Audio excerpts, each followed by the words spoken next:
Hello students, today we are continuing our lecture on chapter sound from class 8 biology. आज हम class 8 biology की chapter sound की next unit applications of ultrasound करेंगे. Applications of ultrasound का मतलब ये है कि हम ultrasound को कहाँ कहाँ पे काम में ले सकते हैं. So ultrasounds basically क्या है, high frequency waves है. हमें पता है कि यहाँ पे frequency is more than 20,000 hertz. Okay, so ultrasounds are able to travel along a well-defined path. और कई बार तो ये even in the presence of obstacles also they travel. So ultrasounds are widely used in, एक तो industry में काम में आते हैं, दूसरे मेडिकल पर्पसेस के लिए काम में आते हैं. तो कहाँ कहाँ काम आते हैं?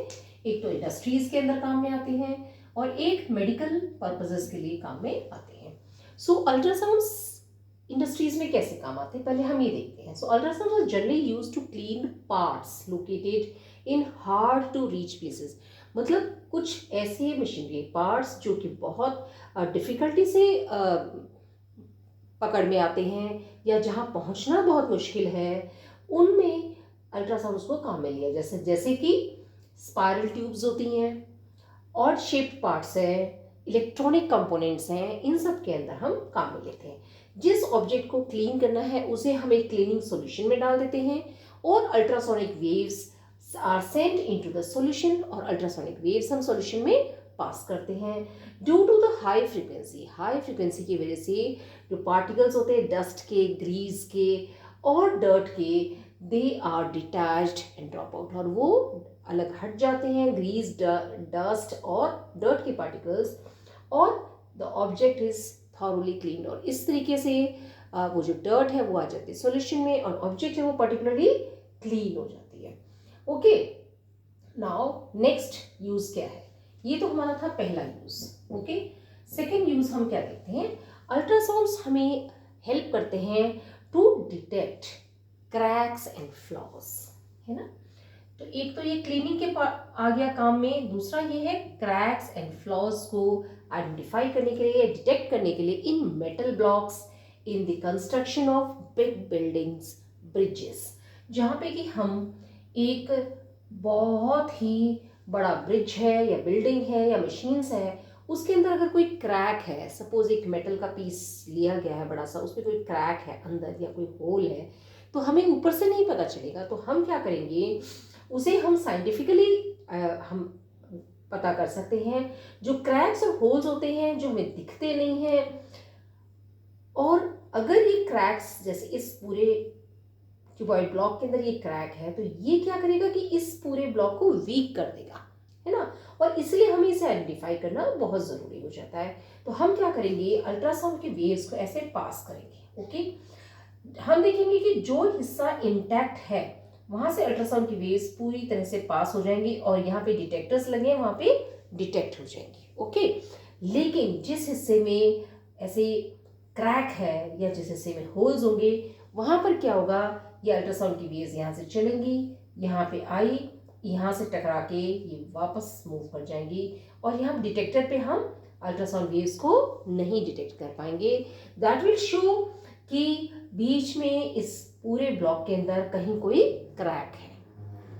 अब सबसे इंपॉर्टेंट चीज ये है कि अगर एक वेव गई है और वापस रिफ्लेक्ट होकर के आ गई और यहाँ पे क्रैक है, तो हमें क्लियरली पता चल जाएगा कि भैया ये जो वेव है ये डिटेक्टर्स ने डिटेक्ट नहीं की है और वापस चली गई है. दैट मीन्स कि इस पूरे ब्लॉक के अंदर यहाँ पे क्रैक है, तो हम क्या है, इस ब्लॉक को यूज में नहीं लेंगे. ओके, और इवन कई बार तो बहुत छोटी सी क्रैक होती है, वो भी इससे आइडेंटिफाई हो जाती है. अब इसमें जो सबसे इंपॉर्टेंट ध्यान देने वाली बात है वो ये है कि ऑर्डिनरी साउंड्स जो लार्जर वेवलेंथ की होती हैं, they can not be used for such purpose. क्योंकि लार्जर वेवलेंथ होगी तो क्या होगा, ऐसे ऐसे मूव करती है साउंड. ओके, लार्जर वेवलेंथ होगी तो वो यहाँ से पार हो जाएगी, ऐसे लार्जर वेवलेंथ की वजह से ऐसे पार हो जाएगी and it will be detected by the detectors. तो हम लार्जर वेवलेंथ है वो यहाँ पे काम में नहीं लेते हैं.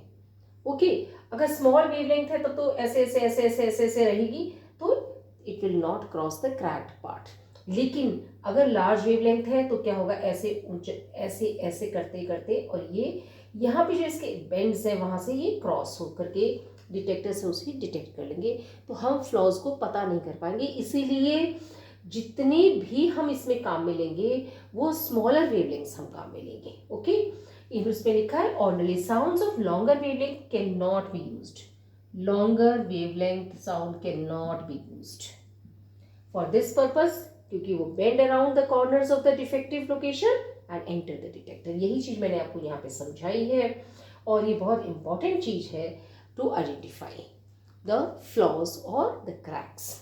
हम छोटे वेवलेंथ्स को काम में लें साउंड के। Okay, now let's take the next paragraph. अब हम अल्ट्रासाउंड वेव्स के कुछ यूजेस हैं जो ह्यूमन बॉडी में होते हैं, वो हम देखेंगे, या अपन कह सकते हैं कि जो मेडिकल पर्पस के लिए काम में आते हैं। So ultrasonic waves are made to reflect from various parts of the heart. Ultrasound waves हैं, उन्हें वेव्स को सेंड किया जाता है हार्ट की तरफ and form the image of the, और वो वापस में आकर के रिफ्लेक्टेड है होकर के जो आती हैं अल्ट्रासाउंड वेव्स, वो इमेज बनाती हैं हार्ट की। और इस टेक्निक को हम कहते हैं इकोकार्डियोग्राफी, यानी कि अल्ट्रासोनिक वेव्स हैं वो हार्ट की तरफ डायरेक्टली जाती हैं और हार्ट के वेरियस टिश्यू से वो रिफ्लेक्ट होके वापस आती हैं, और हम उन्हें एक स्क्रीन पे या मॉनिटर पे देखते हैं कि हार्ट में क्या प्रॉब्लम है। सो इस प्रोसेस, इसको हम कहते हैं echocardiography. Okay, now ultrasound scanner है, एक इम्पॉर्टेंट इंस्ट्रूमेंट है जिसमें अल्ट्रासोनिक वेव्स हैं, उनको यूज़ किया जाता है ताकि इंटरनल ऑर्गन्स है ह्यूमन बॉडी के, उनको स्टडी किया जा सके। जैसे एक डॉक्टर है वो इमेज करता है पेशेंट के ऑर्गन्स को, जैसे लिवर को करता है, गॉल ब्लैडर को करता है, यूट्रस को करता है, किडनी को करता है, और ये डॉक्टर को हेल्प करते हैं कि उसमें क्या एबनॉर्मलिटी है, जैसे कि गॉल ब्लैडर में स्टोन्स हैं या किडनी में स्टोन्स हैं या कोई ट्यूमर है डिफरेंट ऑर्गन्स के अंदर। In this technique the ultrasonic waves travel through the tissues of the body and are getting reflected from a region where there is a change in tissue density. So ultrasonic waves हैं उसे tissues of the body में send किया जाता है, और अलग अलग tissues हैं उनकी density अलग अलग होती है, और उसी के अकॉर्डिंग जो waves हैं वो reflect back करती हैं, और हम उसे monitor पे देखते हैं और diagnose करते हैं क्या problem है। These waves are then converted into electrical signals. In waves को electrical signals में convert हो जाती हैं and that are used to generate images of the organ, और उससे हम images generate करते हैं। ये images display होती हैं या तो एक monitor पे या हम इसको एक film पे ले लेते हैं। This technique is called ultrasonography, और इस technique को हम ultrasonography कहते हैं। अल्ट्रासोनोग्राफी है वो जो माँ के पेट में जो बच्चा होता है उसे एग्जामिन करने के लिए भी काम में आती है, ताकि हमें बच्चे में कोई कंजेनिटल एनोमली है यानी जन्मजात नुक्स है उसका पता चल सके, या कोई और ग्रोथ में एबनॉर्मलिटी है तो वो हम आइडेंटिफाई कर सकें। फिफ्थ पॉइंट है ultrasounds may be deployed to break the small stones which are formed in the kidney. Kidney में जो स्टोन्स बनते हैं अल्ट्रासोनिक वेव्स पास करके उन्हें ब्रेक किया जाता है, और वो ब्रेक होके फाइन ग्रेन्स में कन्वर्ट हो जाते हैं जो कि लेटर ऑन यूरिन के साथ फ्लश आउट हो जाते हैं। सो अब हमने इसमें देखा कि मेडिकल यूज़ क्या क्या है। एक तो मेडिकल यूज़ है कि हम हार्ट के अंदर इकोकार्डियोग्राफी करते हैं, दूसरा है कि हम बॉडी के टिश्यूज़ को स्कैन करते हैं, कोई ट्यूमर्स हैं, कोई स्टोन्स हैं, उन्हें आइडेंटिफाई करते हैं। फीटस होता है जो माँ के पेट में पलने वाला गर्भस्थ शिशु होता है, उसकी कंजेंटल एनोमलीज यानी जन्मजात नुक्स को आइडेंटिफाई कर सकते हैं, और कोई एबनॉर्मलिटी हो ग्रोथ में तो वो भी आइडेंटिफाई कर सकते हैं।